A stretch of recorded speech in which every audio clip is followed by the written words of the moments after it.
What is it like being a Jamaican in Utah in the USA?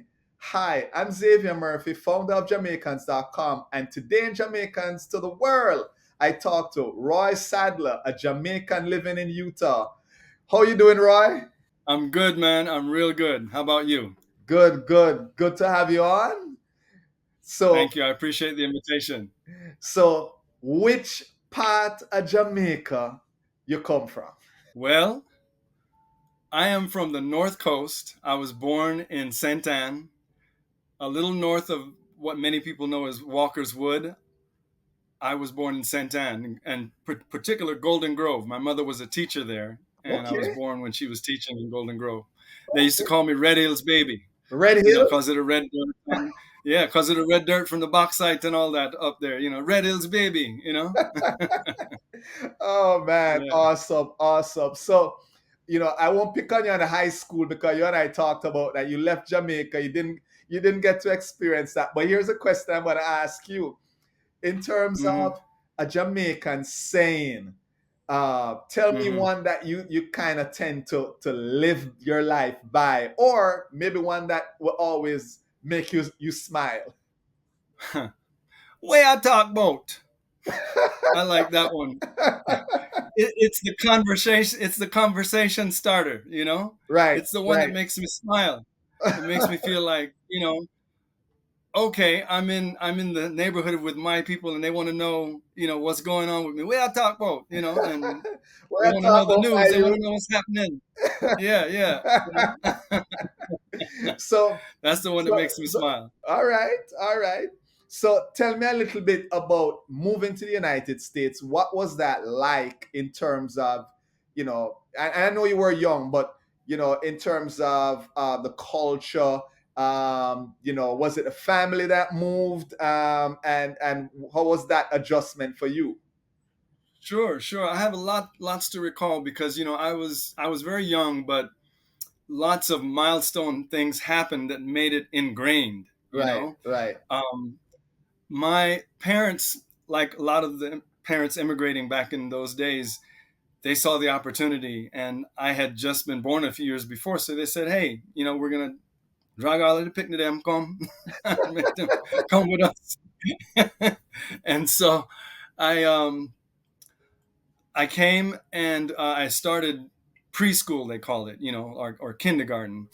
And one of the things that was really funny for me, I noticed that kids up here they back chat too much, you know, and I couldn't resolve that. I couldn't. I said, "What him Yeah, bull?" yeah, yeah. Our I parents, couldn't. our parents, you wouldn't have no teeth in your mouth sometime. No, no, teeth gone, box your teeth down your throat, something. All of them sitting there. So I just, that was funny for me. One of the other big things was, just visually driving in a taxi. My parents sent me with a teacher that was coming up here on business. I came after my parents came, so they were a trusted individual. And I was leaning out the back of the taxi coming from the airport, and I see all the street lights coming by back and forth. It's like, wow, this place have a lot of lights. This is, coming Queens and New York and all of that. So a lot of big visuals, the big bridges, and one of the cultural things that made a lot of impression on me was that there were so many buildings everywhere because I was in New York. I was coming to New York. And so my dad, I remember him saying, "Man, this is a concrete jungle, too much cement, too much building. I need some space." And we ended up, as they say, hopping across the Hudson River to New Jersey. After about 7, 8 months, we were staying in the Bronx with some cousins. Okay. And so my dad just needed some trees and things, man. So he said, "Come, we're going to find some trees hunting." So tell us a little bit about your journey because it seems like you've lived, um, a few places. New York. I know you and Yes. I spoke before. hmm I think Florida. But you tell us the Yeah. journey. So tell us the hops Sure, sure. from, from It's been New York interesting to. because, yeah, yeah, it's been really interesting because I think I was part of a historical thing that happened at that time. A lot of people were leaving Jamaica in the 60s. You either went to England, Toronto, Canada, or you went to as far out as LA, the migration thing that happened. And so my dad had a few choices. So we came to New York as because a lot of our relatives were there. We had some other relatives in, Canada and so on, but we came there, and like I said, we jumped across the river to New Jersey and stayed there for about 10 years until about 78. And then my dad wanted to send us to a famous college in Michigan that many of our family, went to. And my sister was already in college, and I was still in high school. So we moved to Michigan and spent a number of years there. I finished high school and college there. So I spent almost 10 years in Michigan. So that's two places: New York, New Jersey, actually, and then now Michigan, three places. So finished up college there, met a lot of other Jamaicans where I went to college because, we're everywhere. And it was a real international school. So had Jamaicans and my other Caribbean friends, and so we had a little subculture group. We used to hang out and, tell each other stories about our Caribbean parents. And, we'd even cook up some stuff. Some of Run us boat. could cook. You're running a boat. Yeah, yeah, yeah, the boat. So I was good at making, rice and peas and something. Oh, My other friend was good at making this and the other. So we'd get together. No, man, it's peas and rice. And, you have all that argument and the whole thing. And, our curry goat is different from yours. And, all of those things, so it was a lot of fun going to college. And so then after college, started moving around the country, just looking for work and things like that. And so I spent some time in Atlanta, Chicago, different places. And I went to grad school in Alabama, and I met my wife there. She's a Trini. So that's another part of the story. But anyway, that brings us to around 88, 89. And I went to school, 2 years of school in graduate school in Alabama, and met my wife in Alabama. She was similar to me, Trini parents, came here when she was young. And so we hit it off. We had a lot in common that way. We had a lot of things in common: music. I loved our island culture. We made the vibe work, And so then here comes Florida. So my parents were living in Florida at the time. And so they helped me, with networking and jobs and things like that. So I said, well, when we get married, we'll move to Florida. She was like, okay, I love water. I'm from Trinidad, So she had been landlocked for decades, living in Alabama. So she loved the beckoning of the choice to go to Florida, where there was water on all the coasts. And we lived right on Tampa Bay. So oh, nice. beautiful sunshine, Skyway Bridge, and Tampa Bay, and the Gulf Coast was all there. So we had good years. Those years, we lived 17 years in Florida from 1991 to 2007. Yep. Wow. So that's part of the story. You want to hear the rest? There's a little bit more. Oh, I'm waiting on the Utah now. So you get to Utah's coming. Utah's coming. So 2007, we leave Florida because of the Great Recession. You remember all that happened. And then we go to Texas. My wife's career tends to move her to the corporate offices for her role. And I'm in IT, and I can kind of work for anybody, and we don't have kids.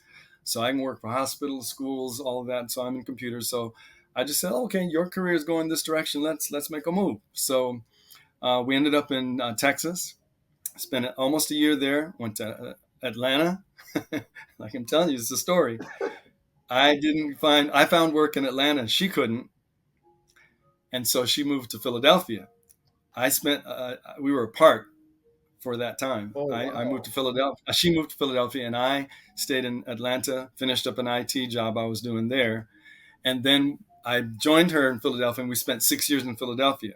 To cut the story short, we moved from Philadelphia to Minnesota because of corporate relocation there, Target Corporation.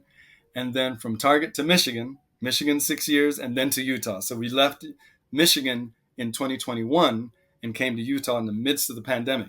So that's how we arrived at Utah. And so I want to hang on to this one part where you said, your wife was landlocked and whatever. And then Sure. you're now in Utah. You want to talk about landlocked. Landlocked. You're good. You're sharp. You're totally landlocked. Not only that, what amazed me was, and I know there's some history behind it, why folks live there, but it's these mountains that's all around Exactly. Utah. No matter where you live, you turn your head, you're gonna see mountains. I live on a road um, where it has the name mountain in it, Right. and when I look to the right and I come out my door, I can see one set of mountains. I look on the other side, I see another set of mountains. No matter where you live, you'll turn and see a mountain. Oh yeah. So it's very interesting. It Officially, it's the beginning of what they call the Rocky Mountain Range, but they call it the Wasatch Valley, where Salt Lake City is. Yeah. Wow. Yeah, yeah. And I'm Mm-hmm. saying, how is this playing? When I was landing in Salt Lake, I'm like, how are we gonna, and it's like Are it's you going to interesting. navigate? It's because it's Yeah, almost yeah, like there's this flat in the midst of these mountains, and so exactly. you Yeah. know so tell us a little bit about Utah and the people. Really, I know everyone thinks, and I said this to you earlier, everyone thinks America is America, but if you go state by state, every state has a different feel. Mm-hmm. Some places people are friendly, some places people Mm-hmm. are not that friendly, and some Mm-hmm. places people are overly friendly. uh, Mm-hmm. so tell us a little bit about Utah. That's a good experience because um, we found that when we got here, even the very day that she came for the interview, I came along with her. Um, People in Utah will wave you down on the street, especially if we sticking out because of our skin color. They saw us and they were like, "Hey, are you here? Why are you here? Are you here for a job? Are you visiting?" I mean, 10 questions immediately, but not in a nosy way. You feel it's fake at first because they really want to help you. Okay, if you go here, you'll see this good restaurant. If you're sightseeing here, if you're moving here, here's some good neighborhoods. They want to tell you all this stuff immediately, like they're longing to see us. I don't know what it is, but but not just us. But they do that to. I've spoken to my Caucasian friends, and they say, "Oh yeah, they did the same thing to us because we were from another part of the country." They're just extremely welcoming, and after being here for 3 years, I find that it's not fake. It's kind of real. And they have a thing for it. They say annoyingly friendly. But they really are nice folks. They you, are really nice folks. I you, think I can validly say that after 36 plus months. you know, So, I got to agree with you. I initially thought, visiting. I remember visiting another state, and I walked into the mall, and everyone was just, "Hi, how are you? You mhm, lost mhm. or whatever?" And I'm like, it's because I'm the only black person walking around in this mall. and Yeah, yeah, and yeah, then I yeah. come to realize, no, this is just how people north of where I am are, or in some places Mhm, they're just overly friendly, and it scares mhm. me to an extent because At you're not first, yeah. used to you're not used to people being so friendly. Ohio, I Mhm, remember experiences in Ohio also, where a guy literally chased me down to kind of say, "Sir, I'm mhm. sorry I didn't help you, but Wow. I still want to help you," because there was a long line Mhm, and I walked away. And he chased me down, saying, "No, I want to help you." And mhm. so, yeah, so I'm sorry. You were saying the people are. Yeah, yeah, yeah. I mean, it's very true, and an interesting statistic when you talk about us being here and other Caribbean folks being here during the pandemic. They said over the time period of 2020 to 2021, end of beginning of 2022, well over 40,000 folks of our persuasion came from New York, California, and other parts of the country. So there's a new wave of people of color coming to the Utah Valley, the Wasatch Valley area where Salt Lake is. So that has changed things a bit. And in addition to that, now with that number, it's still small, but now you have others here that want to culture to that number or cater to that number. So we met up with some folks with the Caribbean Potluck Club, they call it. bunch of other islanders from Grenada, from Trinidad, from you'd be surprised how many Caribbeans are here. It's amazing. Wow. And there's a restaurant up in this area called Park City. I'm going to give them a plug. Is that okay? Oh, by all means. Yes, they're called 11 House. Wonderful family owned Jamaican restaurant. The only one here, actually, that I know of so far.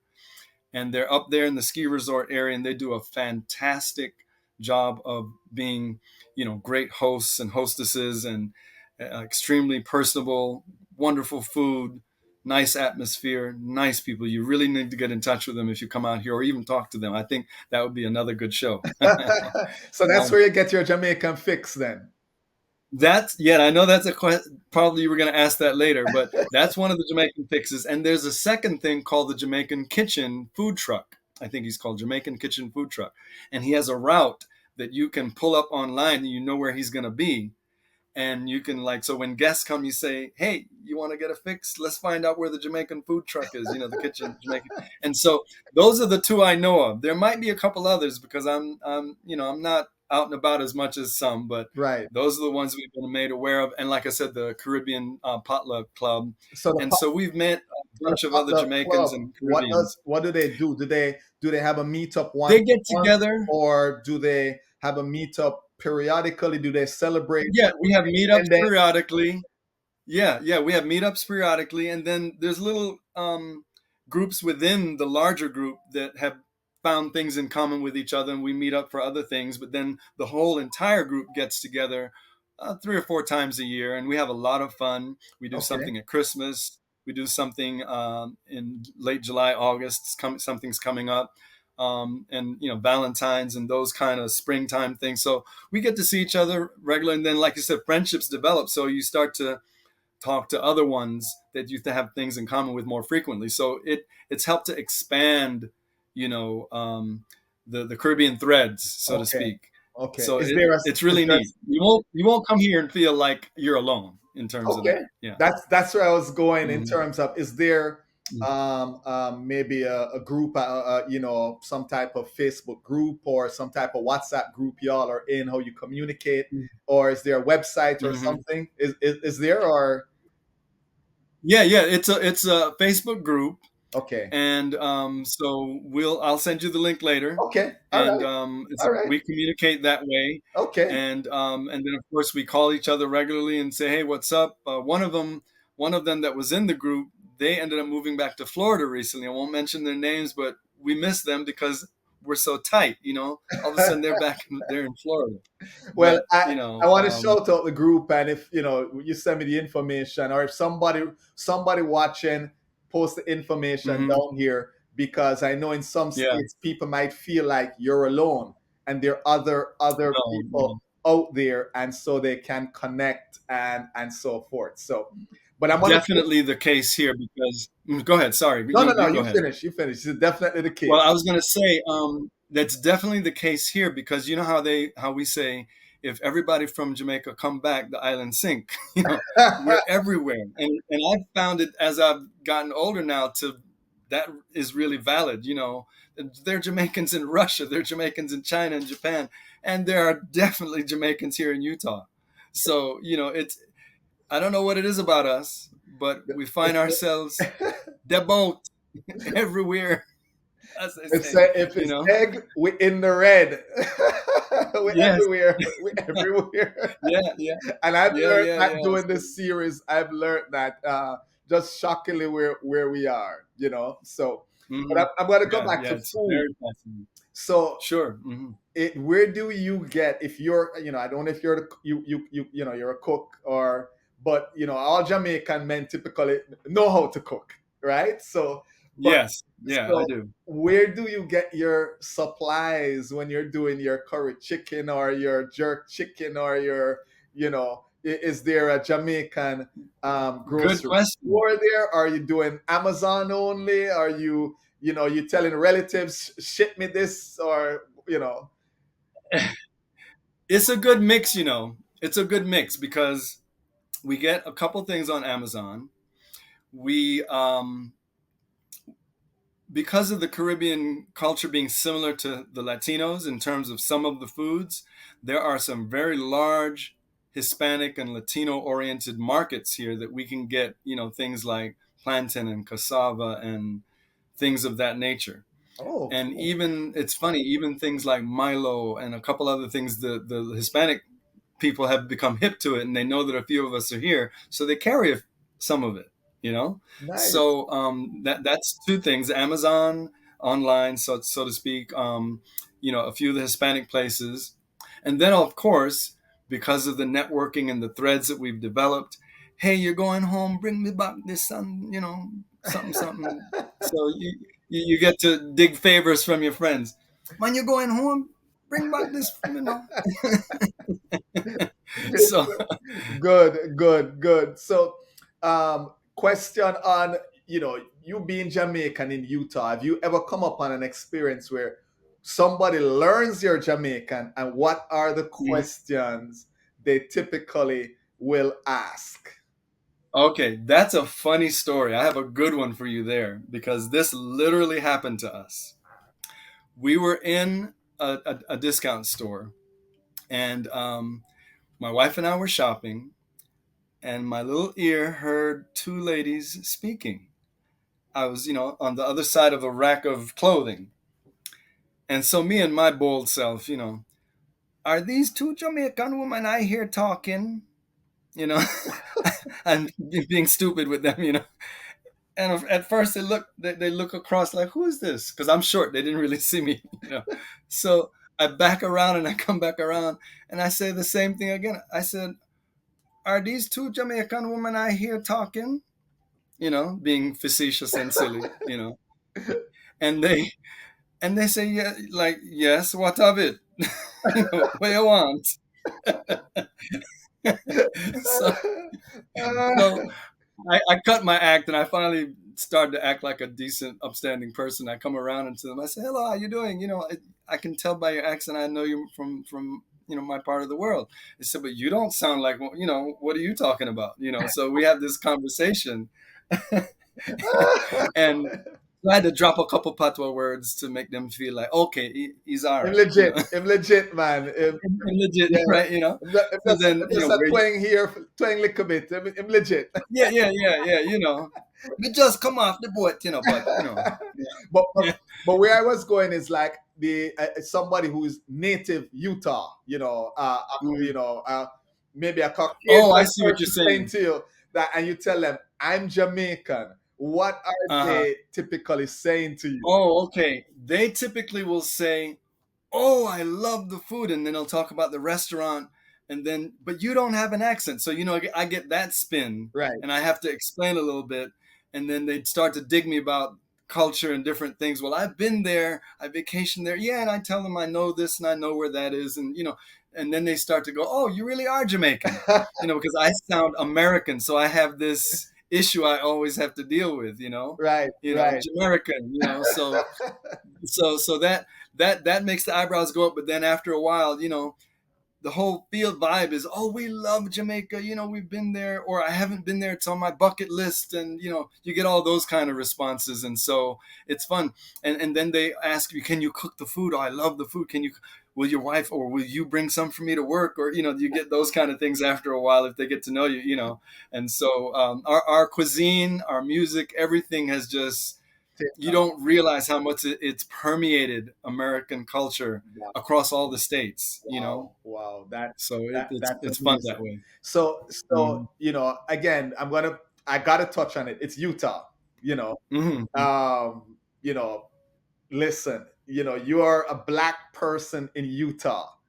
Mm-hmm. Is it? Are you comfortable? Have you had major incidents there? I mean, that's the perception. Sometimes you have people. It's like and I'll quickly tell you. I touched on it. My experience. I've been to Utah. Mm-hmm. Years ago as a Mm-hmm. consultant, and it felt really strange because Yeah, yeah. I saw no one that looked. And again, this is 20 odd years, 23, 24 years ago.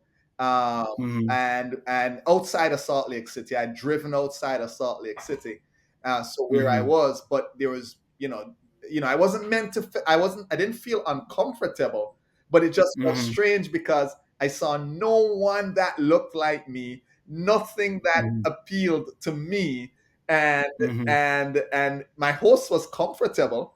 I was the Right. first. He was honest. He's like, Mhm. listen, you're the first black person I've ever shook hands with. He was honest. Right. And he was like, Mhm. you're the first black person that I've ever had a conversation with. Mhm. And so, and I know there are other places, not just Utah, there are other places in the United States where people are not with culture. But so I've talked my talk. What's your experience? And I know yours is a little newer. It's probably Yeah, yeah, it's a bit newer, so I probably have a slightly different perspective, but similar, and I'll show you the evolution of it. Okay, now when we got here, we had been reading all kinds of statistics, like I talked about earlier, and so you will go shopping, you will see two, three black folks, but they're not always Caribbean. There's an African contingent here.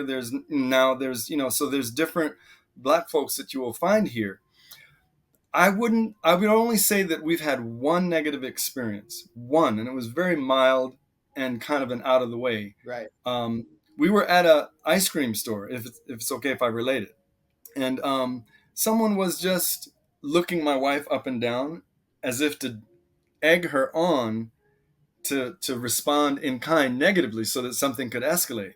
My wife, being wise, kind of smiled and ignored her because we're smart enough not to indulge people like that. So her husband started to pull her arm and say, "Hey, enough. You're starting to look a little silly now." And we just kind of moved on. But it was an isolated incident. She just was one of the few, I believe, that just didn't appreciate us, right, right, and she wanted to incite something. You know what I mean? right, right. But I would say 98.5% of my interactions have been extremely positive. Awesome, And awesome. you also have to take that with a grain of salt. Yeah. Everywhere has an Yeah, undercurrent and listen, whatnot, but everywhere, every state, everywhere. everywhere. It's and I'm not trying to pick out Utah No, me neither. because That's just the it reality of was just anywhere the in the first. country. It was Yeah. just the first place where, and I'm not saying I've been to all the states. It's just one of the states Mhm. where it felt a little different because Mhm. other states I've been to, at least it's someone that looks like me. Yeah, right. But where I was, And that was our no, perception. you know, When before we came, we thought, "Oh man, we're going to this, lily white place, and it's so homogeneous. Like, you know, oh, okay, we're gonna, but right, we've dealt with other cultures. Me in particular, I grew up on the East Coast, like I said, until I was 14, right. and so I was immersed in The New York, Latino, Filipino, Germans, Italians. My dad did work for people that were, from all over the world. So I think, fortunately, I had an upbringing that appreciated all kinds of cultures, and awesome. I've seen the good and bad in every single culture. So I'm not one of those people who generalize and say, well, so and so from that country, they act this way. People are individuals. Of course, Exactly. there are some things that are common to each individual ethnicity and culture, but I think the world would be a better place if we just understand that we can't put a blanket button on you from there Exactly. and you from there, and that's how you are because you're from there. It's not the case, not in my experience. Exactly. And I think I can say that because I've lived several places. Oh, And so it's been good for me because I've just kind of picked up where I left off because I've gotten along with folks from everywhere. And I think Jamaicans are good at that in general. I think that's innate to us. I, I, We get along with folks, I think so you know? too. I think so too. So, Cost of living. What's the cost of living like? oh, that's an interesting one. Food is actually pretty well priced. Food is good. And we read about that before we came. And food items, um, you come by them at a pretty decent price. Um, However, housing recently has gone up tremendously.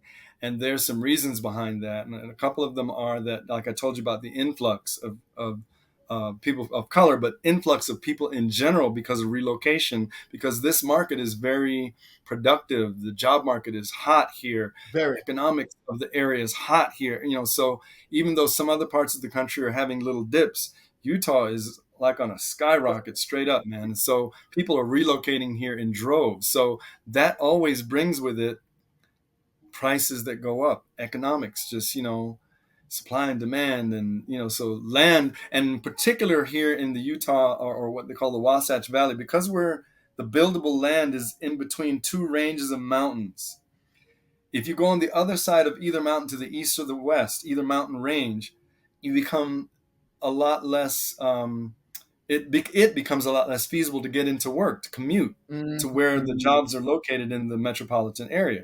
So mm, some people maybe who work from home, or are independent entrepreneurs, they buy places out in the country or more country regions, and it's feasible and economically, workable for them. But for most people who have jobs that commute, the buildable land, like I said, is limited between those two ranges. So it's kind of finite.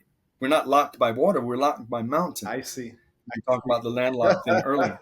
So, but there are big bodies of water here that they, Yes, the Salt Lake, some of lakes. course, and then there's other big bodies of water here that people go to recreate. You can drive your boats on it. Big lakes. And that you kind of led right into where I was going next. Hmm.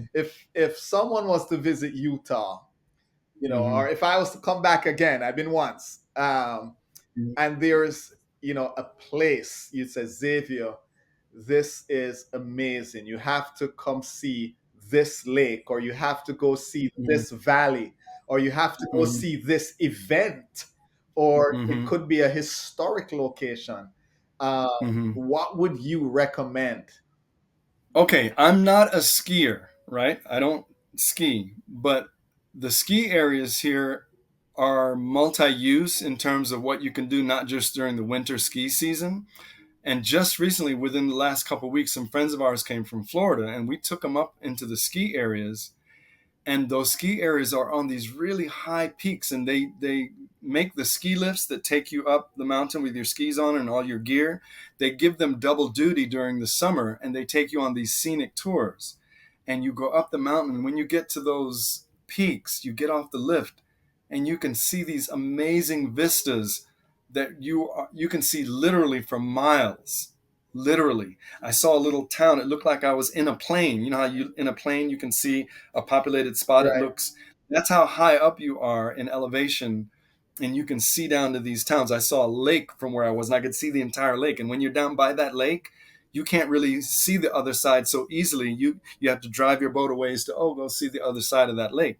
So we were high up, so that was a spectacular view up there. Okay. All, this place called Deer Valley, they have these summer, ski lift tours up there. So that was tremendous. Um, One of the other things, if you're willing to drive a little further south, I'm not a camper, but you meet people here who like to do a lot of outdoor activities, and they camp.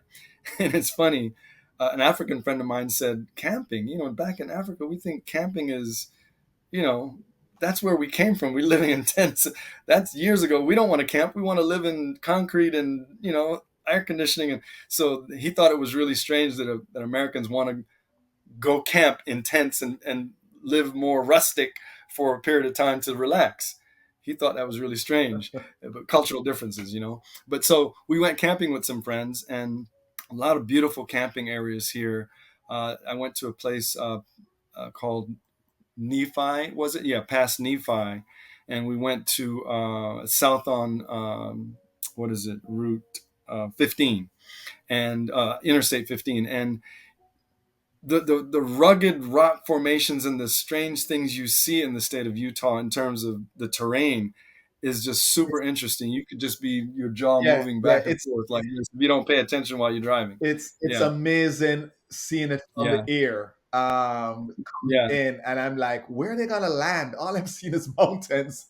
Yeah, yeah, yeah. Yeah, it reminds me back in the day when we used to fly in Jamaica and you come to the States and the people would clap. Yeah.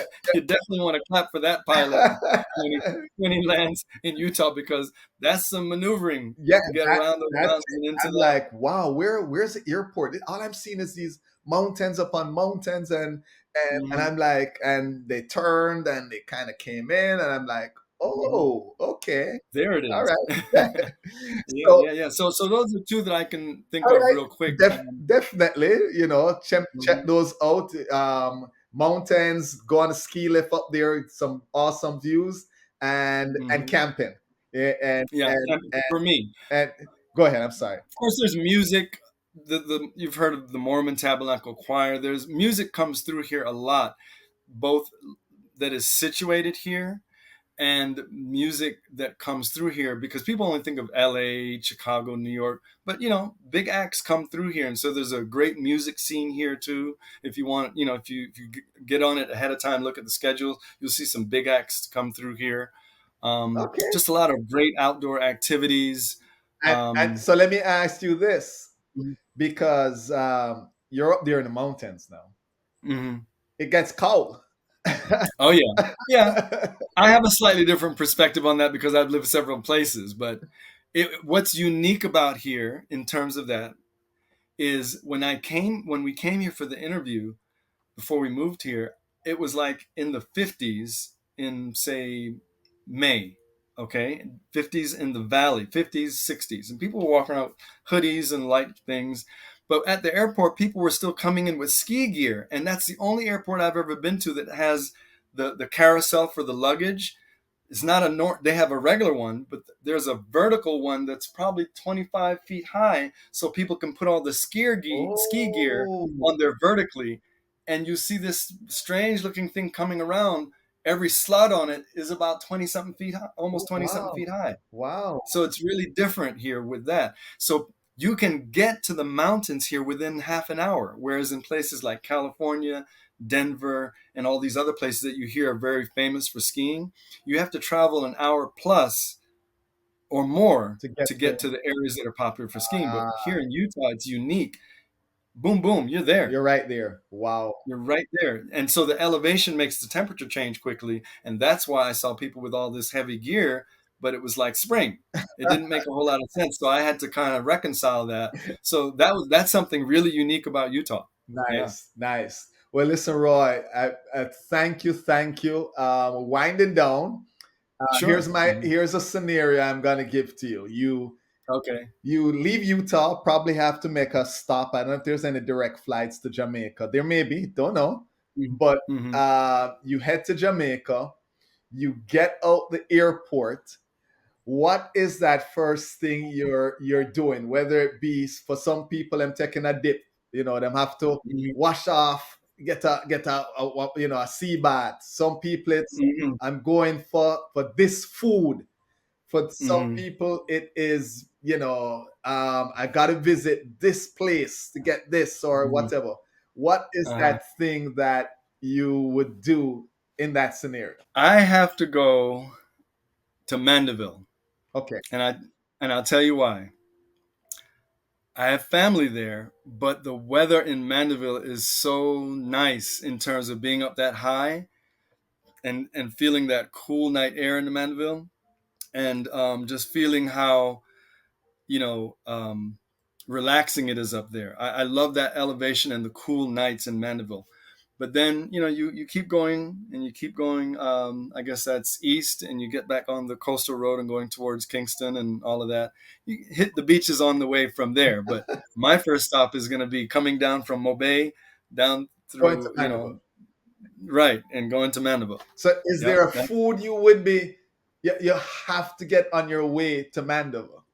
Soursop punch. Soursop. Soursop punch. Okay. And I'm kind of strange.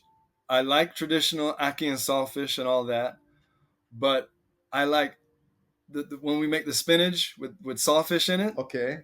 The callaloo. I like to put that on. Yeah, kalaloo. Sorry, kalaloo. I lost my credibility right there. The kalaloo with saltfish in it. I love to put that on hardo bread with some cocoa tea. Right. and I'm good there. And so the co- that's what I like. that cocoa tea, you have to be careful, because when that thing hot, it will burn you up. Bun up your mouth, bun you up. Can't talk.